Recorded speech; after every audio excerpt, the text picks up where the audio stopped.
So obviously good result for Chelsea there. Injury issues were very clear if you took a look at the bench, just full of young players and academy products. As for Spurs, that was their third defeat in a row. Gab Marcotti was there at the game this evening, taking a look at the standings. He'll be with us in just a moment. Spurs 7 points off Villa, but they do have a game in hand, and perhaps European football could be on the cards for Chelsea. As you can see there, they are 2 points behind Newcastle right now. Gab Marcotti at the game tonight. Where should we start, Gab? What stood out to you from this clash?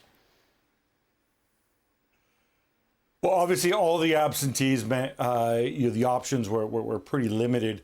I think you saw a team that's clearly suffering confidence-wise. Arsenal fans celebrating St. Totteringham's day recently, and Chelsea fans letting them know, once the game turned, once it became obvious that Chelsea were going to win. I thought it was actually quite nervy, certainly as far as the crowd were concerned for much of the first half, even though Spurs clearly weren't playing well.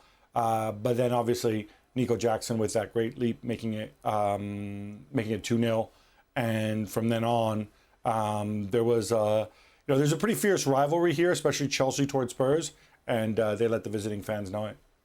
Stevie, Spurs set-piece frailties exposed once again tonight. Yeah, absolutely. Shocking. I mean, Chalobah was standing at the far post with Cucurella in front of him and no white jersey in sight. There was 4 jerseys in front of Cucurella and nobody had a look.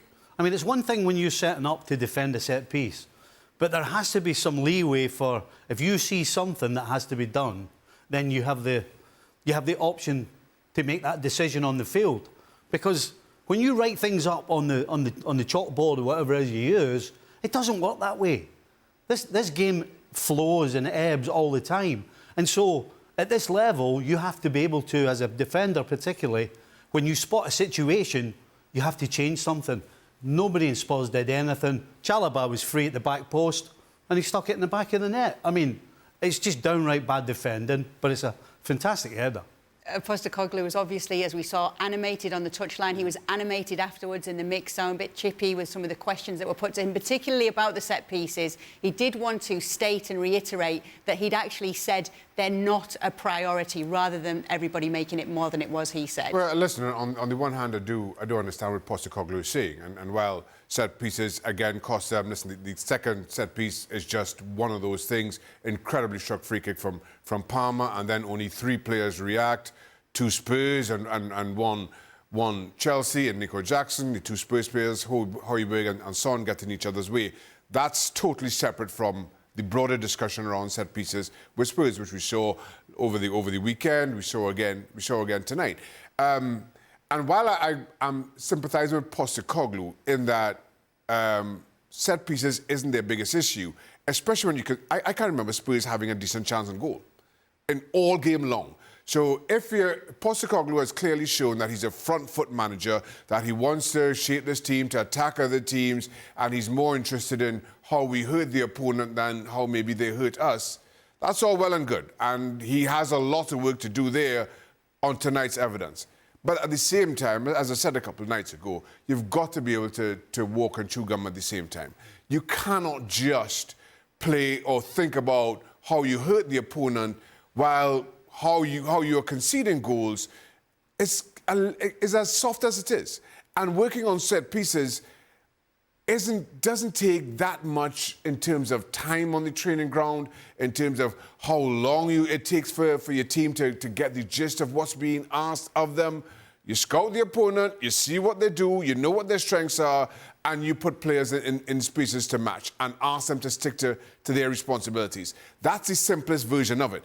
I'm not even getting into zonal marking and everything else about it, an aspect of the game that I don't particularly like. But if you just ask players, this is what I want you to do, this is who I want you to mark, if this happens, this is how we recover. You can do that in 15 minutes a day on the training ground or whatever it is in the build-up to a game. So I don't understand the kind of the angst about Postecoglou in terms of dealing with that or dealing with the questions that come as a result. What would you do now if you're Postecoglou? What would you be doing to get things right again with these set pieces, with everything that's going on with your side? Well, the set-piece one should be a straightforward situation, to be honest. But the bigger picture, if I'm Postecoglou, I'm thinking, OK, you know, we started the season all guns blazing. A lot of work, a lot of running, a lot of energy, a lot of desire and fight, yes. But this is a Tottenham side that, for the previous 2-3 seasons, all it's done is sort of sit tight and shuffle across and try and counter. When your game suddenly changes to this all action, all running, it's all about energy. More than, as much as anything else, the way Postecoglou plays the game, it's about energy. I think he has to start thinking about whether this team has just run out of energy as much as anything else. I really don't think the desire's missing. I don't think that there's a chance that they don't know what they're supposed to do. It's a long season, and when you play the way they do, you're going to run out of energy. And I think that's what's wrong with this team. I just get the feeling that Spurs have run out of ideas as much as energy. And the thing for me up against this Chelsea, when Spurs were in possession, Chelsea just sat deep. And so there wasn't an awful lot of space in and around the Chelsea box. And Spurs just had no way of unlocking Chelsea. Maybe an early season Maddison would have been the key to that. But ever since his return from injury, he hasn't hit the heights that we saw, particularly in the first half of the season. So now all of a sudden, you have, in tonight's case, a deep-sitting Chelsea defence and nobody with the creativity, nobody with that little cleverness in and around the box to unlock that defence. That, for me, is a concern, because the other parts to Spurs' game, we know they're very good at. Gab? I agree. I mean, I think games like these where you go a goal down, you got to get back into it, and the other team very clearly aims to play on the counter, and of course they should when you've got, you know, Mudryk, Madueke, and Jackson and their legs. You need that creativity to unlock the opposition, and obviously Maddison provides that, and he hasn't been providing it, which is presumably is part of the reason why he was benched. And you really felt that. Kulusevski through the middle is not the same thing.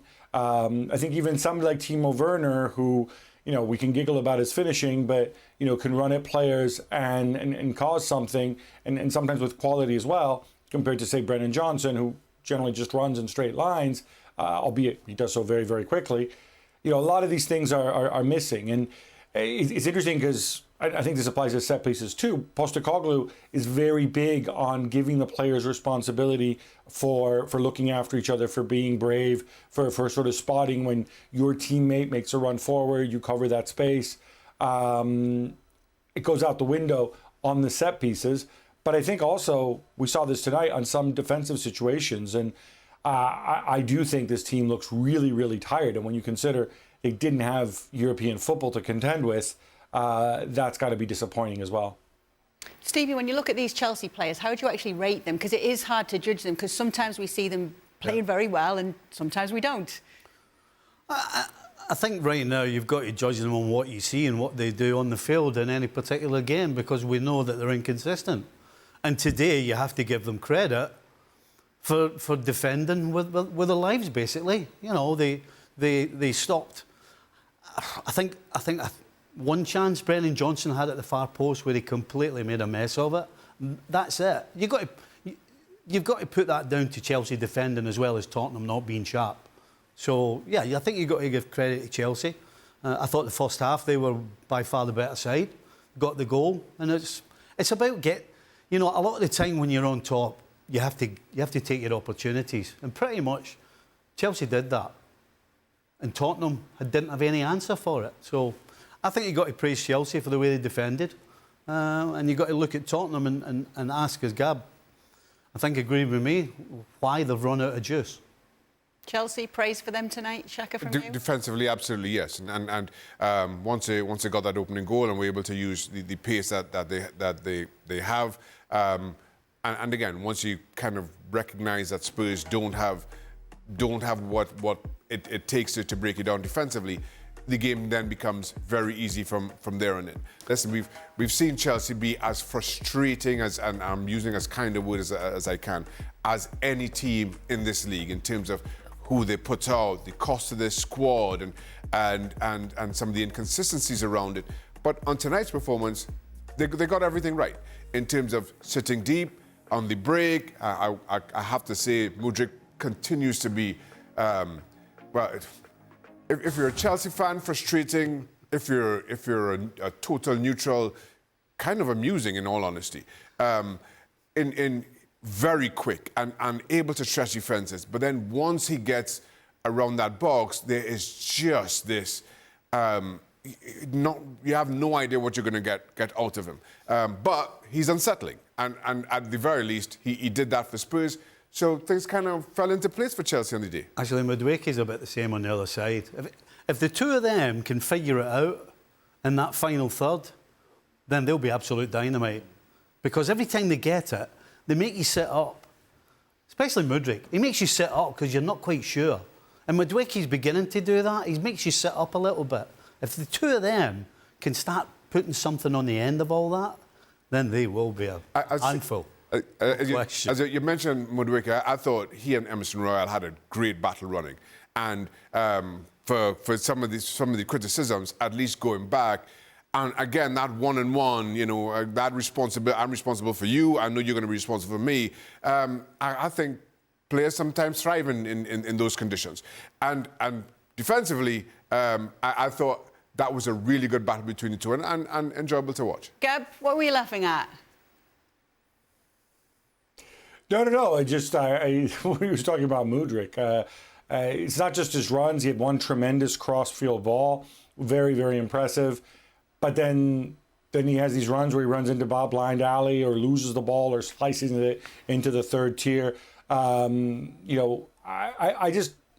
think the Chelsea project is predicated upon, hoovering up all these exciting young players and assuming that enough of them are going to go to the next level. And when you watch them again tonight, you see moments, and it really takes a lot of faith that Mudryk's going to, after he's been in the Premier League now for 18 months, when is he going to harness that? Madueke, you want to give him a little more time, fine. But how high is Madueke's ceiling? Is Nico Jackson a viable starter on a team that wants to compete for the league, or will he always be, a backup to a better center forward or an alternative or a guy certainly not wanting for effort, but, how far is he from his ceiling? He's still very raw. They did defend well. Cole Palmer, I thought, had by his standards, a quiet night, but, did his job. But, it's also because you take Conor Gallagher and you say, all right, Conor Gallagher, run yourself into the ground alongside Moises Caicedo. And that, coupled with a Spurs team that are ineffective, is what saw Chelsea over the line. But, top to bottom, when you look at this, there aren't that many players where you feel confident. Yes, they're on the kind of upward trajectory that we were hoping for when we spent 100 million, 80 million, 50 million on these guys. But what about the future of Mauricio Pochettino? He's been asked about that after tonight's game, and it comes hot on the heels of some big rumours about a shock return for Antonio Conte. Obviously, we know that was a dramatic exit from Chelsea. What are you hearing here, Gab? What more can you tell us? Look, we've seen Chelsea do 180s. We've seen Chelsea make a whole bunch of mistakes with their coaches and a lot of silliness. But I think even thinking of bringing Antonio Conte back to Chelsea, honestly, if that happens, you really, really, I generally don't know. I wouldn't know what to say. I can think of very few managers who would be a worse fit for this Chelsea team right now than Antonio Conte. Not because he's not a good manager, but because his track record is what it is. He's somebody who excels when he can work with veteran players, with players who are fully formed, and then he can order them around and get them to play the way he wants. And, he's usually successful, especially at first, and especially if you go and spend money to bring in the players he wants. I don't think that's an option for Chelsea. They made it very, very clear. This $1 billion that they spent is on these players to develop these players and to have them grow. So Conte would make no sense for me. I think Pochettino's made some mistakes this year, but man, that guy's got an absolute wagon load of mitigating circumstances, starting with all the injuries along the way. I thought Chelsea were going to be further along than where they are in terms of identity, in terms of patterns of play. They're not, and I think some of that is definitely Pochettino's fault. But equally, there are so many extenuating circumstances. I think it would be completely irrational to jettison Pochettino after the season. A Conte return, Shaka. I see you laughing along there. I'll tell you why I'm laughing. Because I agree fully, 100% with everything Gab had to say. Yet, because of how this club has been run for the last 2 years, it becomes entirely plausible. For that reason only. It makes no sense, and the way this club have done their business, you just think, oh, yep, that's the kind of thing they'll do. But again, as I say, in all seriousness, I am totally with Gab. This makes absolutely no sense on a number of levels. How this has become a thing, again, I suspect only a few people in the boardroom can answer to. Listen, with young players, you need somebody with patience. I don't think Antonio Conte fits the bill. Patience. Yeah, those young players might be staying sat on that bench if Antonio. Where is it actually coming from? It's Italian media outlets, right, Gab? Yeah, and look, I don't want to go and crap on the work of certain specific colleagues that put the story out. I do think it's a very open secret that Antonio Conte wants to get back into management and wants to do so quickly. He's terrified of sitting out too long. There was a link with him and Napoli that didn't seem to work out. He's seeing the Milan job, probably Pioli going, and he's looking at this and they're linked with Lopetegui and Paulo Fonseca and De Zerbi, guys like that. And I can just imagine him pacing the room and being, hey, what about me? I actually won in Milan. I'm ready. I'm a champion. I'm this, I'm that. And I think this makes him really, really antsy and uncomfortable. He knows he can't go back to Juve. And he knows that his stock is where it is right now. So, sometimes having your name linked to a big club can maybe prompt others into action of saying, all right, if we were considering Conte, let's act quickly before something happens. That's the only explanation I can find here.